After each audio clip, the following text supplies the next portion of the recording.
നമസ്കാരം. വരുന്ന ലോക്സഭാ തെരഞ്ഞെടുപ്പിൽ ആരായിരിക്കും പ്രധാനമന്ത്രി എന്ന കാര്യത്തിൽ ഇന്ത്യയിലെ ബഹുഭൂരിപക്ഷം ആളുകൾക്കും വലിയ സംശയമൊന്നുമില്ല. എല്ലാവർക്കും അറിയാവുന്ന കാര്യമാണ്. ഇത് നരേന്ദ്രമോദി തന്നെയായിരിക്കും. ഇപ്പോൾ കോൺഗ്രസിലെ ശശി തരൂരിനോട് ചോദിച്ചാൽ പോലും അദ്ദേഹം ഉൾപ്പെടെയുള്ള ആളുകൾ പറഞ്ഞതാണ് മറ്റൊരു ഓപ്ഷനില്ല. എല്ലാവരുടെയും BJP-കാരുടെ അടക്കമുള്ള എല്ലാവർക്കും അറിയാവുന്നത് പ്രധാനമന്ത്രി എന്നൊരു പദവി എന്ന് നമ്മൾ പറയുമ്പോൾ അവിടെ നരേന്ദ്രമോദിയാണ്. അദ്ദേഹത്തിന് താല്പര്യമില്ല എങ്കിൽ മാത്രം മറ്റാരെങ്കിലും നമ്മൾ സങ്കല്പിച്ചാൽ മതി. നരേന്ദ്രമോദി എന്ന വ്യക്തി ഒരുപക്ഷെ കുറേ വർഷങ്ങൾ കഴിയുമ്പോൾ അന്നത്തെ ആളുകൾക്ക് പഠിക്കാനുള്ള ഒരു പ്രത്യേക പാഠപുസ്തകം തന്നെയായിരിക്കും. കാരണം എന്ന് പറഞ്ഞു കഴിഞ്ഞാൽ നമ്മളൊക്കെ കേട്ടാൽ അത്ഭുതപ്പെടുന്ന രീതിയിലാണ് അദ്ദേഹം ഇതുവരെ വന്നിരിക്കുന്ന അദ്ദേഹത്തിൻ്റെ ജീവിതചക്രം എന്ന് തന്നെ. ഒരു MLA എങ്കിലും ആവുന്നതിന് മുമ്പ് മുഖ്യമന്ത്രി ആയ വ്യക്തിയാണ്. അതിനു മുമ്പ് സംഘത്തിൻ്റെ കാര്യകർത്താവായി നിന്നു. പോസ്റ്റ് ഒട്ടിക്കാൻ വരെ പണി ചെയ്തിട്ടുണ്ട് അമിത്ഷായുടെ ഒപ്പം. പിന്നീട് നമുക്ക് എല്ലാവർക്കും അറിയാവുന്ന പോലെ തന്നെ ഗുജറാത്തിലെ കേശുഭായ് പട്ടേൽ ആയിരുന്നു അവിടുത്തെ BJP-യുടെ മുടിച്ചുകൂടാ മന്നനായിരുന്നു. ചില ആഭ്യന്തര പ്രശ്നങ്ങൾ, പാർട്ടിയിലെ പ്രശ്നങ്ങളൊക്കെ കൊണ്ടായിരിക്കും അദ്ദേഹത്തിനെ മാറ്റേണ്ടി വന്നു. അങ്ങനെ MLA പോലും അല്ലാത്തൊരു പഞ്ചായത്ത് മെമ്പർ പോലും അല്ലാത്ത നരേന്ദ്രമോദി അവിടുത്തെ മുഖ്യമന്ത്രിയാവുന്നു 2001. തുടർന്ന് ഇങ്ങോട്ട് നമുക്കറിയാം നീണ്ട 10-11 വർഷക്കാലം അവിടെ തന്നെ തുടർ വിജയങ്ങളാണ്. അദ്ദേഹത്തിൻ്റെ ഏറ്റവും വലിയ പ്രത്യേകത ഒറ്റ തെരഞ്ഞെടുപ്പിൽ പോലും തോറ്റിട്ടില്ല എന്നതാണ്. അദ്ദേഹം മുഖ്യമന്ത്രി ആയപ്പോഴും അതെ, പ്രധാനമന്ത്രി ആയപ്പോഴും അതെ. അപ്പോൾ ആളുകളുടെ സംശയം എന്തെന്ന് ചോദിച്ചു കഴിഞ്ഞാൽ, ഇപ്പോൾ നരേന്ദ്രമോദിക്ക് 73 വയസ്സായി. അപ്പോൾ ഈ 75 വയസ്സെന്നൊരു സംഗതി അവിടെ ഉണ്ടല്ലോ. 75 വയസ്സ് ഒരു പ്രായപരിധി വെച്ചിട്ടുണ്ടല്ലോ BJP-ക്ക്. അപ്പോൾ 75 കഴിയുമ്പോഴും ഇദ്ദേഹം തന്നെയായിരിക്കുമോ പ്രധാനമന്ത്രി സ്ഥാനത്ത്, അതോ യോഗി വരുമോ, അമിത്ഷാ വരുമോ, അല്ലെങ്കിൽ ഭാവിയിൽ മറ്റാരെങ്കിലും വരുമോ, അങ്ങനെയുള്ള കുറേ ചർച്ചകളൊക്കെ നടക്കുന്നുണ്ട്. യഥാർത്ഥത്തിൽ സത്യത്തിൽ ഇവർ 75 വയസ്സെന്നൊരു ഒരു നിയന്ത്രണം അവിടെ വെച്ചിട്ടില്ല എന്നാണ് എനിക്ക് മനസ്സിലായ കാര്യം. കാരണം എന്ന് വെച്ച് കഴിഞ്ഞാൽ എപ്പോഴും ആളുകൾ പറയുന്നത് 2014 തെരഞ്ഞെടുപ്പ് സമയത്ത് ലാൽകൃഷ്ണ അദ്വാനി, LK അദ്വാനി, അതേപോലെ തന്നെ മുരളി മനോഹർ ജോഷി, അവരൊക്കെ മുതിർന്ന BJP-യുടെ നേതാക്കളാണ്. അപ്പോൾ അവർ ആ സമയത്ത് മത്സരിച്ചിരുന്നില്ല. അപ്പോൾ അവരെ ഇങ്ങനെ മത്സരിപ്പിക്കാത്തതിൻ്റെ കാരണമായിട്ട് പറഞ്ഞത് അവർ 75 വയസ്സ് കഴിഞ്ഞവരാണ്, അങ്ങനെ ഒരു നിയന്ത്രണം BJP-യിൽ വെച്ചിട്ടുണ്ട്, അതുകൊണ്ടാണ് അവർ മാറി നിൽക്കുന്നത് എന്നാണ് പറഞ്ഞത്. ശരി, അങ്ങനെയാണെങ്കിൽ അത് രാജഗോപാലിനും ബാധകമാവേണ്ടതല്ലേ? കാരണം അദ്ദേഹം ഇവിടെ മത്സരിക്കുന്ന സമയത്ത് 83 വയസ്സ് കഴിഞ്ഞ സമയത്താണ്.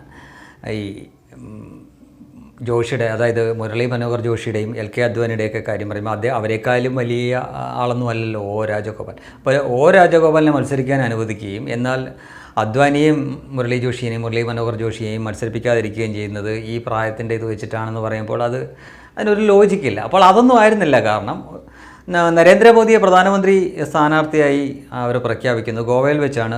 പാർട്ടി മീറ്റിങ്ങിൽ അരുൺ ജെയ്റ്റ്ലിയാണ് നരേന്ദ്രമോദിയുടെ പേര് പറയുന്നത്. പിന്നീട് നരേന്ദ്രമോദിയാണ് പ്രധാനമന്ത്രി എന്നുള്ള ഇത് വരുന്നു. അപ്പോൾ ഒരു ജയിച്ച് മന്ത്രിയായാൽ കൂടിയും അവിടെ മറ്റൊരു ആഭ്യന്തരമായിട്ടൊരു മൂപ്പിളപ്പ തർക്കം പോലും ഉണ്ടാവരുത് എന്ന കാരണത്താലായിരിക്കാം ഒരുപക്ഷെ മുതിർന്നവരായിട്ടുള്ള LK അദ്വാനിയും മുരളി മനോഹർ ജോഷിയും മാറ്റി നിർത്തി. അല്ലാതെ പ്രായത്തിൻ്റെ അത് വെറുതെ പറയുന്നതാണ് എന്നാണ് എൻ്റെ ഒരു നിഗമനം. അത് തന്നെയായിരിക്കാം സത്യം. ഞാൻ മനസ്സിലാക്കിയെടുത്തോളം അദ്ദേഹം 83 വയസ്സ് വരെ, അതാണ് ഞാൻ കാതലായിട്ടുള്ള കാര്യവും ഞാൻ പറയാൻ പോകുന്ന കാര്യവും അതാണ്. നരേന്ദ്രമോദി 83 വയസ്സ് വരെ ഇന്ത്യയുടെ പ്രധാനമന്ത്രി സ്ഥാനത്ത് ആ സ്ഥാനം അലങ്കരിച്ചുകൊണ്ട് തന്നെ ഇരിക്കും ഉറപ്പായിട്ടും.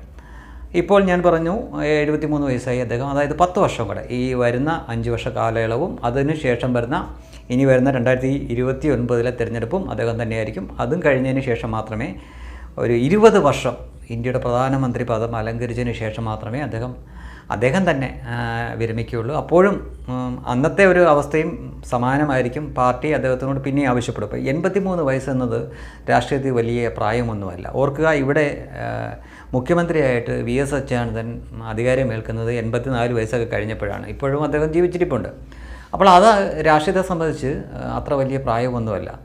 നരേന്ദ്രമോദിയെ സംബന്ധിച്ച് നരേന്ദ്രമോദി 63-ാമത്തെ വയസ്സിൽ പ്രധാനമന്ത്രി ആവുന്നത് അതൊരു കറക്റ്റ് പ്രായമാണ്. അങ്ങനെ ഒരു വലിയൊരു പദവി ഏറ്റെടുക്കാൻ പറ്റിയ ഒരു പ്രായമാണ്. രാഹുൽ ഗാന്ധിയുടെ പിതാവായ രാജീവ് ഗാന്ധിക്കൊക്കെ പറ്റിയ കുഴപ്പം അതാണ്. അത് വളരെ ചെറുപ്പത്തിൽ തന്നെ മൂക്കാതെ പഴുത്താണ് അദ്ദേഹം പ്രധാനമന്ത്രിയായത്. അത് പ്രത്യേക സാഹചര്യമാണ്. ഈ IS-കാരൻ ബാബു പോളൊക്കെ പറഞ്ഞതുപോലെ നരേന്ദ്രമോദിയെപ്പോലെ ഇത്രയും കറക്റ്റായിട്ടുള്ളൊരു സമയത്ത് പ്രധാനമന്ത്രി ആയ ഒരാൾ നമ്മുടെ ഇന്ത്യ ചരിത്രത്തിൽ തന്നെ ഇല്ല എന്നാണ് പറയുന്നത്. കാര്യം തീരെ യുവാവുമല്ല, ഒരുപാട് പ്രായമായിട്ടില്ല. അതിൻ്റെ ഇടയ്ക്ക് വെച്ചുള്ള ഒരു പ്രായത്തിൽ കൃത്യമായിട്ടും കയറുക, നേതൃഗുണമുള്ള ആൾ കാണിക്കുക, ആ നേതൃഗുണം പിന്നീട് കാണിക്കുക വളരെ പെട്ടെന്ന് തന്നെ. അത് 2014 പ്രധാനമന്ത്രിയാവുന്നു. ആ സമയത്ത് അദ്ദേഹത്തിനെ അനുകൂലിച്ചിരിക്കുന്നതിൽ കൂടുതൽ അദ്ദേഹത്തിനെ പ്രതികൂലിക്കുന്ന അല്ലെങ്കിൽ എതിർക്കുന്ന ആളുകളായിരുന്നു. കാരണം നമുക്ക് അറിയാവുന്ന പോലെ തന്നെ NDA മുന്നണിക്ക് 37% വോട്ടുള്ളായിരുന്നു. NDA മുന്നണിയെ എതിർക്കുന്നവരായിരുന്നു അപ്പുറത്തുണ്ടായിരുന്നത്. പക്ഷേ 5 വർഷം കഴിഞ്ഞ് നമ്മൾ കാണുന്ന സീനേ മാറിപ്പോയി.